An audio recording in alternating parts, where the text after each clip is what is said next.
Hi guys, welcome to How to Library. Today I'm going to show you how to add filters to your live on Bigo Live. So at the bottom of the screen, we have about 5 icons: a home icon, an explore icon, a little camera icon, a community icon, and a me icon.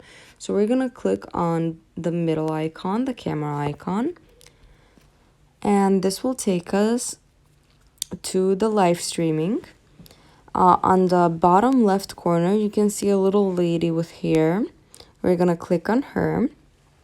And as you can see, you have a lot of filters: a skin filter, a whiten filter, a contrast, contour, slim filter, cheek shape, enlarge, pupils, eyelid, narrow nose, nose tip, wrinkles, chin, inner canthus, clarity, brow trim, brow, tooth, circles, and then we have a makeup option.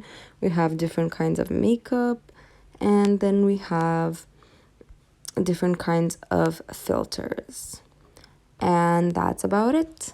Thank you for watching. Do click the like button if this video helped you, and subscribe to our channel for more helpful videos. Bye guys!